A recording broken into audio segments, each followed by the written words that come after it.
Hello student. तो last class में हम मोल के अंदर एसटीपी पर कुछ प्रॉब्लम सॉल्व कर रहे थे और आज की क्लास में हम एवरेज एटॉमिक मास कैलकुलेट करना सीखेंगे कि एवरेज एटॉमिक मास होता क्या है।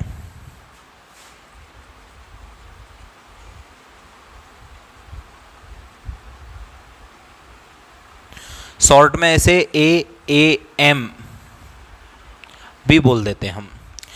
अब एवरेज एटॉमिक मास को कैलकुलेट करने से पहले मैं तुम्हें कुछ बता देता हूँ इसके बारे में।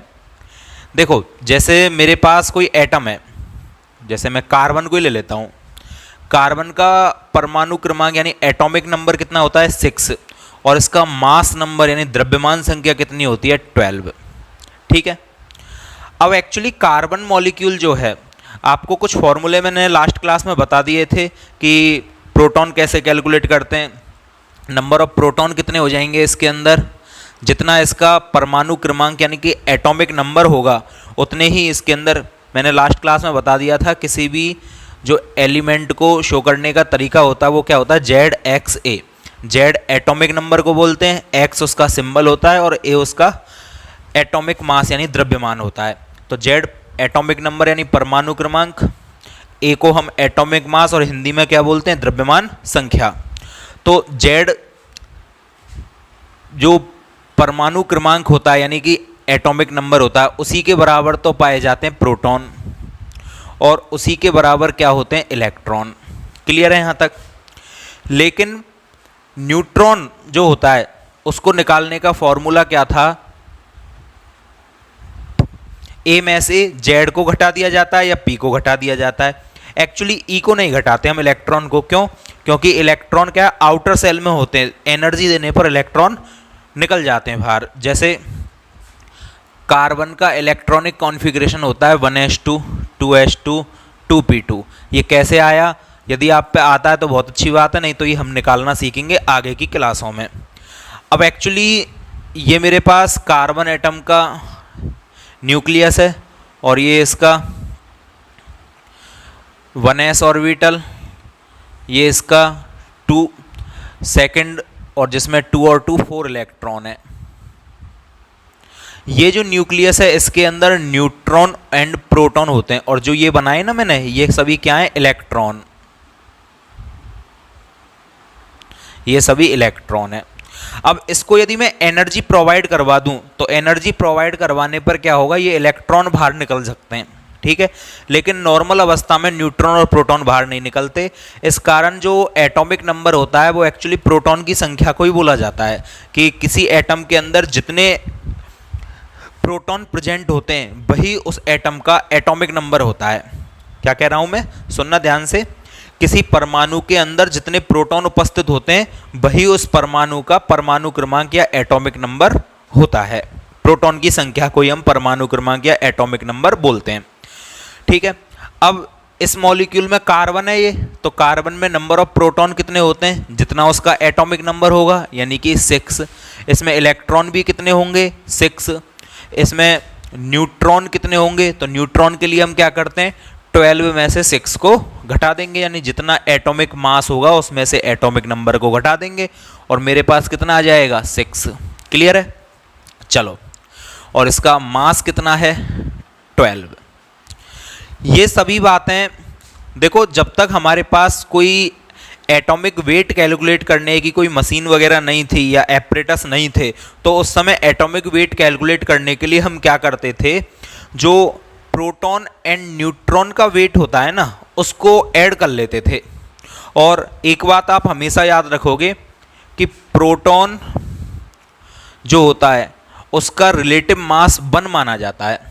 मतलब एक प्रोटॉन का मास कितना माना जाता है, रिलेटिव 1 मानते हैं हम। इसी प्रकार न्यूट्रॉन के रिलेटिव मास को भी कितना मानते 1, लेकिन इलेक्ट्रॉन के रिलेटिव मास को कितना माना जाता है 0। ठीक है। ये बात आपको हमेशा याद होनी चाहिए कि प्रोटॉन और न्यूट्रॉन का रिलेटिव मास 1 होता है जबकि इलेक्ट्रॉन का रिलेटिव मास 0 होता है। जैसे अब आपको पता है Na का एटॉमिक मास कितना होता है, परमाणु द्रव्यमान, स्टार्टिंग की क्लासों में ही मैंने बता दिया। Na का कितना होता है 23। अब Na में से मैं एक इलेक्ट्रॉन निकाल दूं तो अब मैं आपसे पूछूं, बताओ Na का मास कितना होगा, तो वो 23 ही होगा। एक्चुअली Na पर प्लस कब आया होगा, देखो Na को मैं पूरा लिखूं 11 Na23, ये इसको पूरा है, ये इसका एटॉमिक नंबर यानी परमाणु क्रमांक है, ये इसका सिंबल यानी प्रतीक है, और ये इसका एटॉमिक मास यानी द्रव्यमान है। क्लियर है। अब यहाँ से नंबर ऑफ प्रोटॉन कितने हो जाएंगे इसके पास 11, नंबर ऑफ इलेक्ट्रॉन भी कितने होंगे 11, क्योंकि जितना एटॉमिक नंबर होता है न्यूट्रल के पास उतने ही प्रोटॉन पाए जाते हैं, उतने ही इलेक्ट्रॉन पाए जाते हैं। एटॉमिक मास कितना है इसका 23, एंड न्यूट्रॉन, तो न्यूट्रॉन ए में से पी को घटा दो आप, या ए में से जेड को घटा दो, तो 23 माइनस 11 यानी कि 12। क्लियर है। अब जो मास होता है ना, ये मास क्या होता है, न्यूट्रॉन और प्रोटॉन को ऐड करके निकाला जाता है। अब 1 प्रोटॉन का रिलेटिव मास 1 होता है और 1 न्यूट्रॉन का भी 1 होता है। तो नंबर ऑफ प्रोटॉन कितने 11, तो 1 का 1 होता है, 11 का कितना हो जाएगा 11, और 1 न्यूट्रॉन का रिलेटिव मास भी 1 होता है, तो 12 न्यूट्रॉन का रिलेटिव मास कितना हो जाएगा 12, तो ये आपका 23। ठीक है। अब मैं आपसे कह रहा हूं कि मैंने इसमें से एक इलेक्ट्रॉन निकाल दिया, जैसे यहां से मैं इसमें से -1 इलेक्ट्रॉन कर देता हूं, किसमें से, इस सोडियम के मॉलिक्यूल एटम में से। अब एक इलेक्ट्रॉन मैंने निकाल दिया, तो नंबर ऑफ इलेक्ट्रॉन कितने रह जाएंगे भाई 10। सही है गलत है, एक तो मैंने हटा दिया। नंबर ऑफ प्रोटॉन पर कोई इफेक्ट पड़ेगा क्या, नहीं, वो तो 11 ही रहेंगे। नंबर ऑफ वो एटॉमिक मास कितना रहेगा, तो वो अभी बात करेंगे हम। नंबर ऑफ न्यूट्रॉन कितने रहेंगे, तो जो एटॉमिक मास होता है ना उसमें से आप नंबर ऑफ प्रोटॉन घटा दो, तो 12। अब देखो एटॉमिक मास क्या है, प्रोटॉन और न्यूट्रॉन को ऐड कर देते हैं उनके रिलेटिव मास को, तो क्या बन जाता है एटॉमिक मास।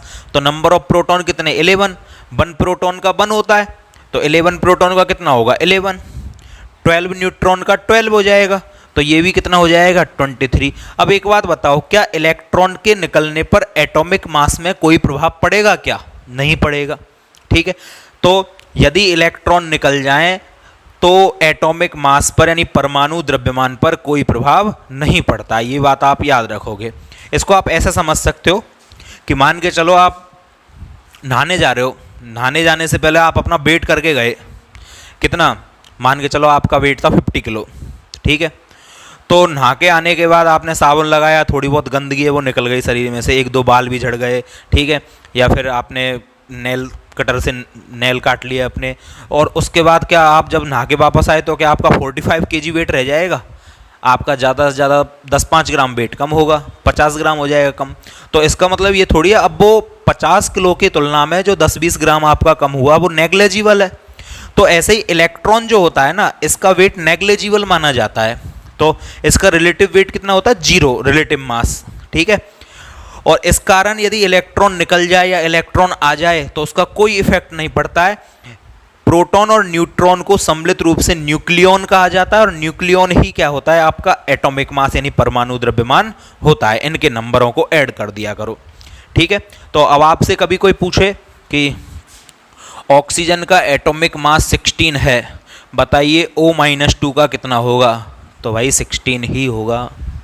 ठीक है। 2 इलेक्ट्रॉन आ गए, क्या फर्क पड़ेगा, कुछ नहीं, क्योंकि उसका ये इतना। हाँ, ये कह देता है इसमें 2 प्रोटॉन एंट्री कर गए, हालांकि ऐसा होता नहीं है, लेकिन मैं तो समझाने के पर्पज से बोल रहा हूँ, तो फिर 2 बढ़ा देना, क्योंकि पर प्रोटॉन 1 बढ़ा दिया करो, पर न्यूट्रॉन 1 बढ़ा दिया करो। क्लियर है। चलो, तो ये तो हुआ आपका atomic mass, normal atomic mass. अभी हम क्या पढ़ रहे हैं, एवरेज, औसत परमाणु द्रव्यमान। ठीक है। एवरेज एटॉमिक मास को हिंदी में क्या बोलते हैं, औसत परमाणु द्रव्यमान। तो ये औसत शब्द का कॉन्सेप्ट आया कैसे, एक्चुअली एवरेज निकाला कब जाता है, जब उस जैसे और भी कुछ प्रेजेंट हो। कैसे, एक्चुअली स्टार्टिंग में हमें ये पता था, जैसे हाइड्रोजन के 3 आइसोटॉप होते हैं, कार्बन के भी 3 आइसोटॉप होते हैं, C12, C13 एंड C14। तो जब तक हमें ये पता नहीं था कि किसी एलिमेंट के आइसोटॉप भी नेचर में पाए जाते हैं, प्रकृति में पाए जाते हैं, तो उस समय तक तो एवरेज एटॉमिक मास का कॉन्सेप्ट आया ही नहीं था। लेकिन जैसे ही रिसर्च आगे बढ़ी और हमें पता चलने लगा कि भाई इनके भाई बहन भी प्रकृति में उपस्थित होते हैं, ये अकेला ही लावारिस नहीं है, मतलब भाई बहन मतलब आइसोटॉप। जैसे अभी तक तो मैं कार्बन को बता रहा हूँ C12, लेकिन मुझे पता चला, मुझे नहीं, साइंटिस्टों को रिसर्च में, कि C13 भी पाया जाता है नेचर में, C14 भी पाया जाता है नेचर में। तो फिर इनके बारे में पता चल गया तो कार्बन के ही तो भाई बहन होंगे, ये भाई बहनों को आइसोटॉप बोलते हैं केमिस्ट्री की भाषा में, ठीक है, कह मत देना, तो मैं समझाने के पर्पज से बता रहा हूँ। तो जो कार्बन 12 है, कार्बन 13 है, कार्बन 14 है, ये 3 रूपों में पाया जाता है कार्बन नेचर में। तो अभी तक जब तक पता नहीं था तब तक तो क्या कहा गया था कि कार्बन का एटॉमिक वेट 12 ही है, लेकिन जैसे ही पता चला कार्बन तो 13 रूप में भी होता है, कार्बन 14 रूप में भी होता है, तो अब हमें ज़रूरत पड़ने लगी कि भाई इनका तो एवरेज वेट निकाला जाएगा। तो अब एवरेज वेट निकाला कैसे जाए? तो तुम्हें तो एवरेज मैथ वाला निकालना आता है कि राशियों का योग बटे राशियों की संख्या, कि जो भी इनका वेट होगा उसको ऐड कर दो और डिवाइडेड कर दो उनके नंबर से, ठीक है। तो जितनी भी मेरे पास वैल्यूज हैं उन सबको ऐड करो और डिवाइडेड बाई उनके नंबर, ये आप पे आता है अभी तक। लेकिन ये फॉर्मूला केमिस्ट्री में एवरेज एटॉमिक मास निकालने के लिए एप्लीकेबल नहीं होता है। तो हम निकालते कैसे हैं? पहले तो बात करते हैं क्यों एप्लीकेबल नहीं होता है। तो वो देखो, आप देखो उसका रीजन क्या है। ये आपके समझ में आ गया कि क्यों 12 था पहले कार्बन का, क्योंकि number of proton 6, number of neutron 6, तो 6 और 6 12, ठीक है। अब बाद में जब ये कॉन्सेप्ट आ गया तो ये आप क्या है, जो भी आपको काम की चीज़ लगे वो कॉपी कर लेना, ठीक है।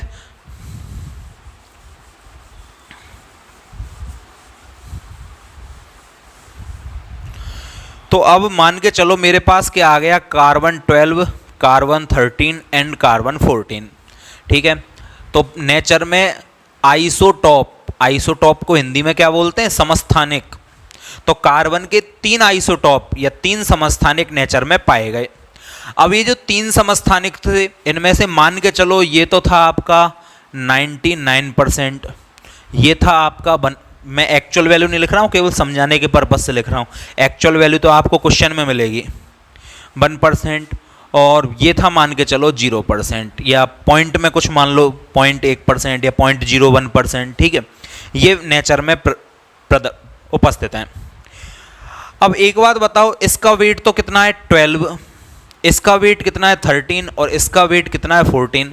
अब आप यदि मैथ वाला फॉर्मूला लगाओगे तो आप तो क्या करोगे, 12, 13, 14 डिवाइडेड बाई 3, जितनी भी मेरे पास वैल्यूज हैं उनको ऐड करो और जो नंबर है उससे डिवाइड कर दो।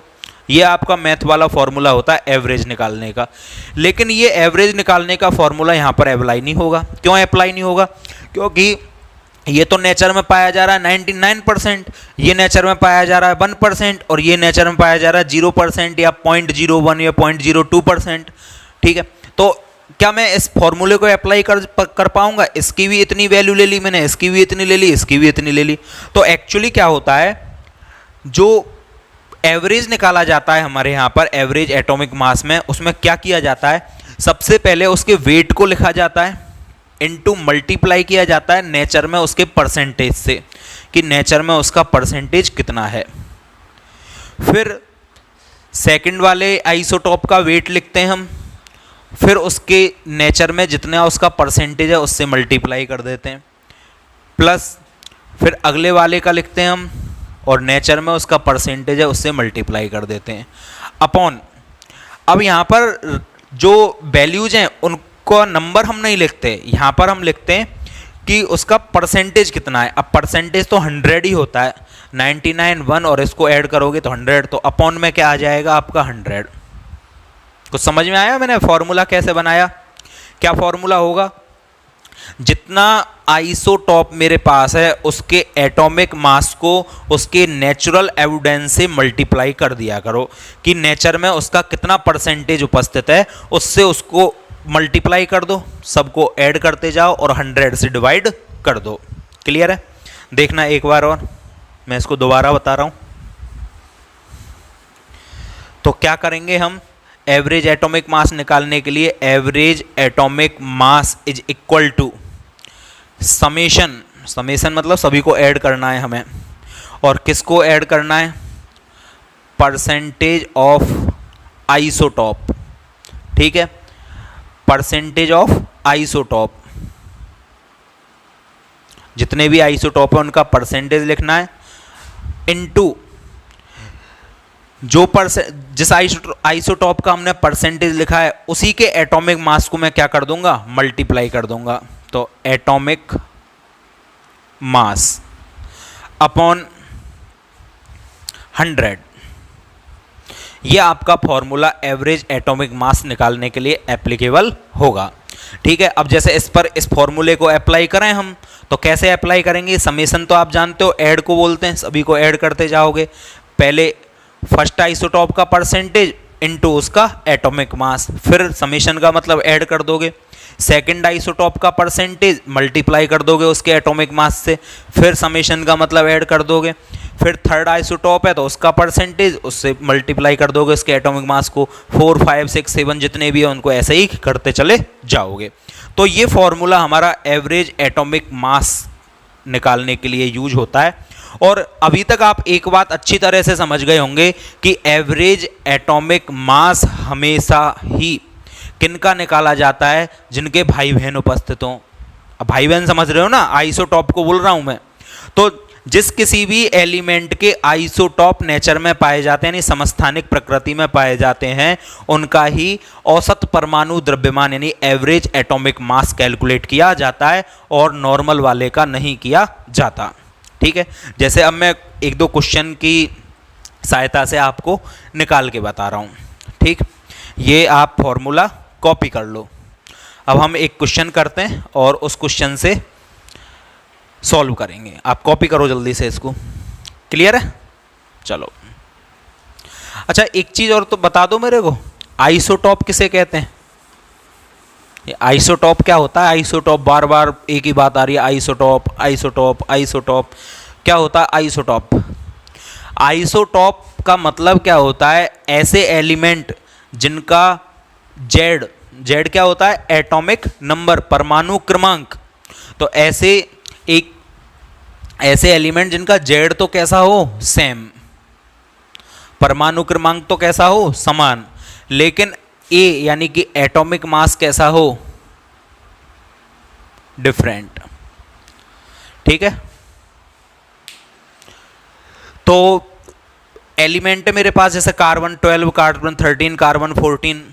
ठीक, जैसे C12, C13, C14 और इनका जेड कितना होगा? 6 यानी कि एटॉमिक नंबर। तो इनका एटॉमिक नंबर तो सबका कैसा है? सेम, लेकिन इनका जो एटॉमिक मास है वो कैसा है? डिफरेंट। यही आपस में क्या कहलाएंगे? यही आइसोटॉप कहलाते हैं। क्लियर है? तो जिनका एटॉमिक नंबर सेम होता है लेकिन एटॉमिक मास डिफरेंट डिफरेंट होता है वो आपस में आइसोटॉप कहलाते हैं। क्लियर?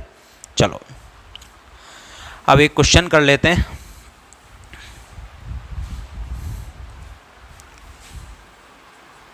और साइड में मैं फॉर्मूला लिख देता हूं, आपको याद रहना चाहिए। Average atomic mass is equal to क्या होगा? Summation of percentage of isotope into atomic mass divided by 100।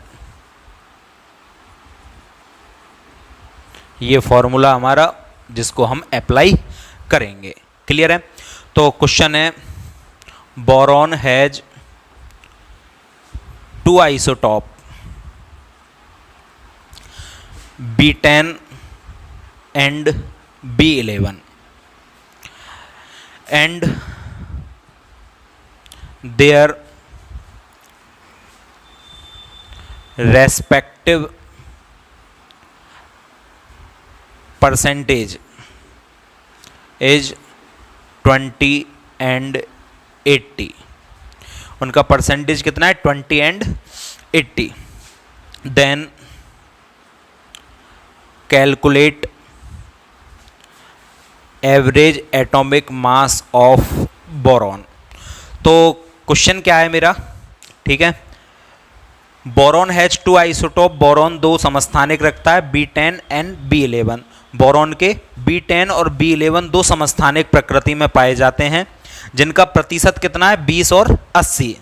अब आपको कैलकुलेट करना है इनका एवरेज एटॉमिक मास। हिंदी में बोल देता हूं मैं क्वेश्चन को। क्या होता है कि बोरॉन के प्रकृति में दो समस्थानिक B10 एंड B11 पाए जाते हैं, जिनकी प्रकृति में प्रतिशत कितना है 20 और 80। उनका औसत परमाणु द्रव्यमान ज्ञात करो, ये क्वेश्चन है हमारा। ठीक है, तो देखो कितने आइसोटॉप हैं, 2। एक तो B10 है और एक B11 है। B10 का परसेंटेज कितना दे रखा है, ये फर्स्ट में लिख रहा है तो फर्स्ट वाला इसका परसेंटेज हो जाएगा, और ये सेकंड में लिख रहा है तो इसका परसेंटेज कितना हो जाएगा 80%। अब मैं अपना फॉर्मूला अप्लाई कर दूंगा, average atomic mass is equal to, formula बार बार लिखने की ज़रूरत नहीं है आपको। सबसे पहले percentage of first isotope, second से भी चालू कर सकते हो, कोई ऐसा नहीं है कि कोई कह के चला गया हो कि यही काम करना है। जिसका चालू कर रहे हो उसी से लिख लो। चलो इसका चालू कर रहे हैं तो परसेंटेज इनटू उसका एटॉमिक मास, ये फर्स्ट हो गया, ऐड कर देना है, समेशन है ना तो ऐड कर देना है। फिर क्या करोगे, सेकंड वाले का परसेंटेज इनटू उसका मास, अपॉन में क्या कर देना है आपको 100। ठीक है, तो क्या हो जाएगा ये AAM, ये तो हो जाएगा आपका 200 और ये हो जाएगा आपका ये तो 800 और 80 यानी कि 880 अपॉन 100, तो कितना हो जाएगा 1080 अपॉन 100 यानी कि 10.8। तो जो बोरॉन है उसका एवरेज एटॉमिक मास कितना आ जाएगा 10.8 आ जाएगा डायरेक्ट। क्लियर है, तो इस तरह से हम सिंपल क्वेश्चन है बड़ी आसानी से कर लेंगे। आ रहा है समझ में भाई, कुछ भी नहीं है टॉपिकों में, बस समझना एक फॉर्मूला है, कॉन्सेप्ट मैंने बता दिया। किनका एवरेज एटॉमिक मास निकलेगा, जिनके भाई बहन यानी कि आइसोटॉप नेचर में पाए जाते हैं, केवल उनका। और रेस्पेक्टिव मास कितना होता है, 1 प्रोटॉन का 1 और 1 न्यूट्रॉन का 1, इलेक्ट्रॉन का नेग्लिजिबल, कुछ होता ही नहीं है। ठीक है, तो जितने प्रोटॉन और जितने न्यूट्रॉन उनको ऐड कर दिया करो, वो तो एटॉमिक मास होता है। जैसे आपसे पूछे एटॉमिक मास निकालने का फॉर्मूला क्या है, number of neutron plus number of proton, ये एटॉमिक मास निकालने का फॉर्मूला होता है। न्यूट्रॉन एंड प्रोटॉन को सम्मिलित रूप से न्यूक्लियन बोला जाता है, तो number of nucleon is known as atomic mass. Clear, चलो और क्वेश्चन करते हैं एक दो। जैसे ये तो आप कॉपी कर लेना।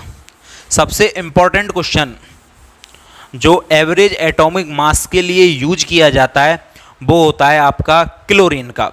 तो जो क्लोरीन है इसके 2 आइसोटॉप नेचर में पाए जाते हैं, एक तो क्लोरीन 35 और एक क्लोरीन 37। तो क्लोरीन 35 एंड क्लोरीन 37। ठीक है, क्लोरीन जो 35 है ये पाया जाता है नेचर में 75%, और जो 37 है ये पाया जाता है 25%। ठीक है, अब आपसे कह रहा है कैलकुलेट एवरेज एटॉमिक मास। ठीक है, आप क्वेश्चन को वैसे भी लिख सकते थे जैसे मैंने अभी लिखा है कि chlorine has 2 isotope Cl35 and Cl37 and their respective percentage in nature 75% and 25%, then calculate average atomic mass of chlorine। ठीक है, हिंदी में क्या बोलेंगे, क्लोरीन 2 समस्थानिक रखता है Cl35 एंड Cl37, जिनकी प्रकृति में मात्रा 75 एंड 25% है, उसका AAM कैलकुलेट करो। कैसे करोगे, अब तो आप कर सकते हो भाई बड़ी आसानी से। कैसे करोगे चलो जल्दी से बताओ। तो एवरेज एटॉमिक मास, अब मैं डायरेक्ट लिख रहा हूँ, पहले का 75 इंटू 35 प्लस दूसरे का 25 इंटू 37 अपॉन 100। ठीक है, ये आप सॉल्व कर लोगे, चाहो तो यहाँ से ये 1 और ये 3 हो सकता है। ठीक है, डायरेक्ट कट रहे हैं तो ये भी कर सकते हो आप, क्वेश्चन सिंपल हो जाएगा। और इसका आता है 35.5। जब आप इसे सॉल्व करोगे तो ये आंसर इसका आ जाएगा। ठीक है, आप सॉल्व कर लेना घर पर बैठे बैठे। क्लियर है, समझ में आ रहा है अच्छी तरह से। चलो, तो ये आपका टॉपिक होता है एवरेज एटॉमिक मास। ठीक,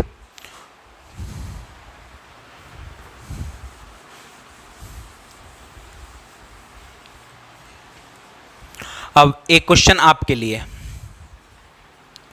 एक मेरे पास कोई भी एलिमेंट है ई, ये नेचर में 3 आइसोटॉप रखता है, मान के चलो एक आइसोटॉप है E10, E11 एंड E12, ये 3 इसके नेचर में आइसोटॉप पाए जाते हैं।